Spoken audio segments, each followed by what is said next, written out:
Olá, eu sou o Christian Ferreira, professor de Ciências e Biologia, e hoje nós vamos conversar um pouco sobre alergia e intolerância alimentar.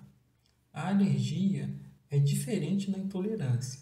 Na alergia alimentar, ocorre uma reação específica do organismo que envolve o sistema imunológico. Já na intolerância alimentar, ocorre uma reação do organismo em consequência de digerir o alimento. Vamos ver cada uma delas. Começando pela alergia alimentar, ela envolve uma reação imunológica, é uma resposta imune adaptativa que produz anticorpos da classe IgE específicos para o alimento. Ela ocorre em pessoas geneticamente predispostas e em qualquer idade. Os sintomas mais frequentes em crianças são náuseas e vômitos, dor abdominal e déficit de crescimento. E em adolescentes e adultos são disfagia, que é a dificuldade para engolir, impactação, que é quando o alimento fica alojado no esôfago e é incapaz de passar para o estômago, e queimação retroesternal, que é a dor no peito atrás do osso externo, o que conhecemos como azia. Os alimentos mais comuns que podem provocar uma alergia alimentar são leite, principalmente o leite de vaca, pois no leite tem a caseína e a lactoalbumina, ovos, a ovoalbumina, que é utilizada com frequência na indústria de alimentos como produto conservante e estabilizante, e também é utilizada como excipiente ou diluente de formulações de medicamentos. E a vacina do sarampo e da rubéola são preparadas inoculando os vírus em cultivos de embriões de frango. Então, pessoas que são alérgicas a ovos não podem tomar essas vacinas. Trigo, mais especificamente o glúten, amendoim, frutos secos como castanha, nozes e avelã, marisco ou frutos do mar, que são os crustáceos e os moluscos, peixes, e em relação aos peixes, é mais frequente a alergia a peixes brancos, como pescada, linguado, dourado e truta, do que os azuis, como salmão, sardinha e anchova. Os peixes podem até provocar alergia por inalação dos vapores que se produzem durante o cozimento ou a fritura deles. E a soja? Em relação à idade, 90% das crianças são alérgicas a leite de vaca, ovo, soja, amendoim e trigo. Já os adolescentes e adultos, 85% são alérgicos a amendoim, peixe, frutos do mar e castanhas. Os fatores de risco estão relacionados a características genéticas e maturidade do sistema imune de mucosas, pois normalmente as crianças superam a sensibilização pelas proteínas do leite de vaca em aproximadamente 3 anos de idade. Introdução precoce de alimentos sólidos antes de 4 meses. O aleitamento materno exclusivo ele é importante para o desenvolvimento da mucosa e para estimular a imunidade e a tolerância. A tolerância oral é uma das estratégias de regulação da resposta imune a antígenos estranhos e atua tolerando os antígenos não nocivos e é realizada pelas células Tregs, ou T regulatórias. Outro fator de risco é a falha nos mecanismos de defesa do trato gastrointestinal, alterações da permeabilidade da mucosa, interações inadequadas com a flora comensal, alterações imunológicas e infecções gastrointestinais. Ao falar de alergia, inevitavelmente vamos precisar falar sobre hipersensibilidade, que se refere a uma resposta imunológica excessiva. É uma resposta imune adaptativa prejudicial contra um antígeno resultando em reações inflamatórias e ou dano tecidual. As reações de hipersensibilidade podem ser divididas em 4 tipos. O tipo 1, que é a IgE mediada, é também conhecida como imediata ou hipersensibilidade anafilática. E o componente celular é os mastócitos e os basófilos. A do tipo 2, que é conhecida como citotoxicidade mediada por anticorpo da classe IgM ou IgG. O tipo 3, que é conhecido como imunocomplexos, são complexos de anticorpo e antígeno formado quando múltiplos anticorpos, especificamente IgM ou IgG, se ligam a um determinado antígeno, formando longas cadeias insolúveis. Tipo 4, que é mediada por células, é também conhecida como hipersensibilidade tardia. É uma reação inflamatória lesiva mediada por citocinas que resultam da ativação de células T, principalmente as células TCD4 positivas. Nas alergias alimentares, além da hipersensibilidade IgE mediada e da mediada por células, também temos uma mistura das duas, que é conhecida como mista. As reações adversas da IgE mediada podem ser digestivas, causando alergia oral ou gastrointestinal imediata, cutâneas, causando um rasgo cutâneo, que são as manchas avermelhadas na pele, urticária, que são as úrticas ou pápulas, que são elevações circulares, salientes e bem demarcadas, circundadas por vergões vermelhos, que é chamado de eritema, e inchaço, que é o edema. E angioedema, que é o edema da derme profunda e dos tecidos subcutâneos. Respiratórias, causando rinoconjuntivite, que é a associação de rinite e conjuntivite, e o broncoespasmo, que é o estreitamento dos brônquios. E sistêmica, causando a anafilaxia, que é uma reação alérgica grave que pode incluir hipotensão ou comprometimento das vias aéreas, podendo ser fatal. Na mista, as reações adversas podem ser digestivas, causando esofagite eosinofílica, que é uma inflamação do esôfago mediada pelos eosinófilos, e gastroenteropatia eosinofílica, que é uma infiltração dos eosinófilos na mucosa gástrica. Cutâneas, causando dermatite atópica, que é a inflamação crônica da pele, e respiratória, causando asma.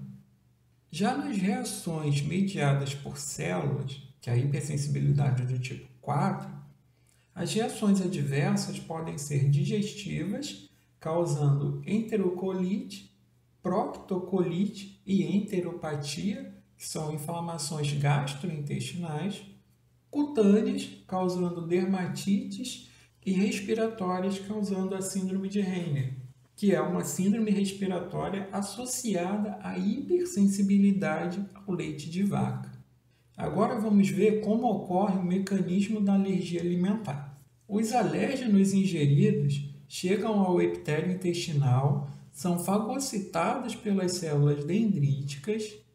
As células dendríticas irão apresentar fragmentos do alérgeno aos linfócitos TCD4 virgens, que irão se diferenciar na linhagem TH2.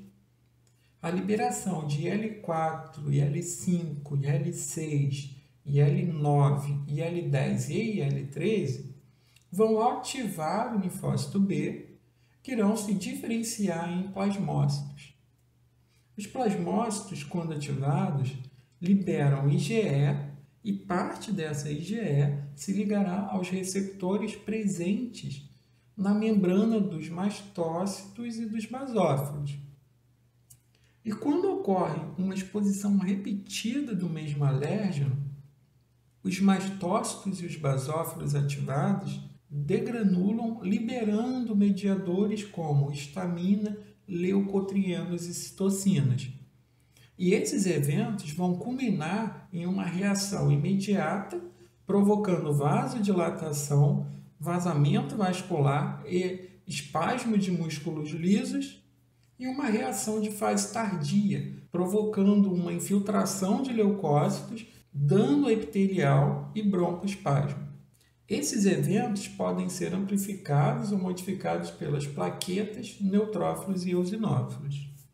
A reatividade cruzada ocorre quando a IgE se liga ou reconhece uma proteína similar de outra fonte. Por exemplo, quem é alérgico ao leite de vaca tem 92% de risco de também ser alérgico a leite de cabra e 10% de risco de ser alérgico à carne bovina. Vamos utilizar como outro exemplo uma pessoa alérgica ao trigo e que também é alérgica ao leite. O glúten é formado por gliadina e glutenina. Então, aqui nós temos um anticorpo antigliadina que reconhece e se liga à gliadina do glúten. Dizemos, então, que ocorreu uma reatividade. Quando um anticorpo antigliadina se liga à caseína do leite, dizemos que ocorreu uma reação cruzada. Quando um anticorpo antigliadina se liga a um antígeno do arroz, essa ligação não é suficiente para gerar uma reação. Essa ligação é sem reatividade. Então, na primeira situação, ocorre uma reação completa do antígeno com o anticorpo. Na segunda situação, ocorre uma ligação parcial de determinantes antigênicos. E na terceira situação, ocorre uma ligação insuficiente de determinantes antigênicos. O diagnóstico da alergia alimentar pode ser realizado através da investigação de sensibilização IgE específica, porém auxilia apenas na identificação das alergias alimentares mediadas por IgE e nas reações mistas. Essa investigação pode ser realizada in vivo por meio dos testes cutâneos de hipersensibilidade imediata, que avaliam a sensibilização aos alérgenos. São testes simples que utilizam extratos padronizados. São considerados testes positivos quando houver formação de pápula com pelo menos 3 milímetros de diâmetro médio, reação com controle positivo, que seria uma solução de histamina, e ausência de pápula com controle negativo, que seria o excipiente da solução. E não há restrição de idade para a realização do teste. Essa investigação também pode ser realizada in vitro pela dosagem de IgE específica no sangue.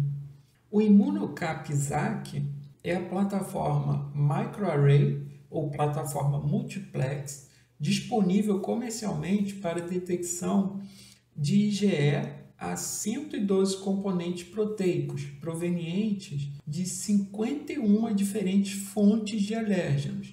E cada bolinha desse chip existe um alérgeno diferente.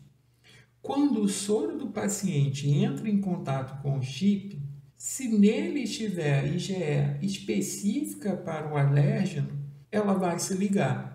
Depois, retira-se o soro do paciente, permanecendo somente as IgEs ligadas ao alérgeno, e então coloca-se um outro anticorpo capaz de emitir fluorescência. Se não tiver fluorescência, significa que a IgE não se ligou ao alérgeno. E quanto maior a fluorescência, maior a quantidade de IgE específica para aquele alérgeno. Como é um teste de alta precisão, ele serve para impedir restrições dietéticas e utilização de medicamentos sem necessidade. O diagnóstico também pode ser realizado pelo teste de comprovação oral.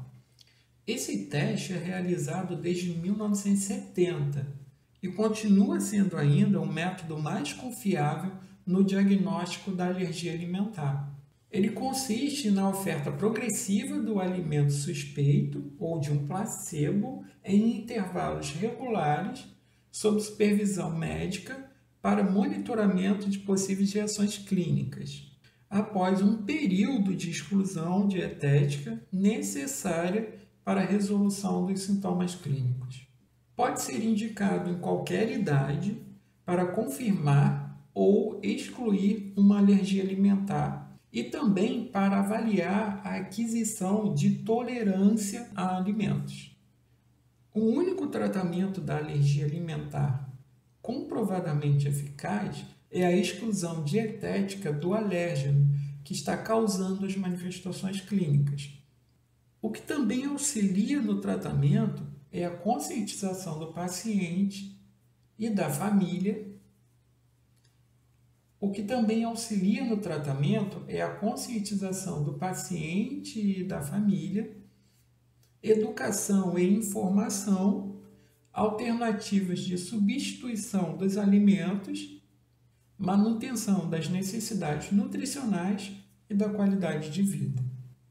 Então, para fechar essa parte de alergia alimentar, vamos fazer um exercício? A questão é a seguinte: nas alergias alimentares, moléculas proteicas se ligam aos anticorpos da classe IgE fixados nas membranas das células X e Y que reagem liberando histaminas. Então, X e Y são as células. Letra A. X são os mastócitos e Y os basófilos. B. X são os mastócitos e Y os eosinófilos. C. X são os neutrófilos e Y os basófilos. D. X são os basófilos e Y os linfócitos T. E. X são os mastócitos e Y as células NK. Vamos resolver? As únicas células que possuem receptores na membrana para a IgE são os mastócitos e os basófilos. E eosinófilos, linfócitos e células NK não liberam histamina. Então, a letra A é a correta. Então, vamos parar por aqui e na parte 2 desta aula, nós vamos ver as intolerâncias alimentares. Você pode baixar os slides desta aula através do link que está na descrição deste vídeo. Tchau, tchau e até a próxima aula.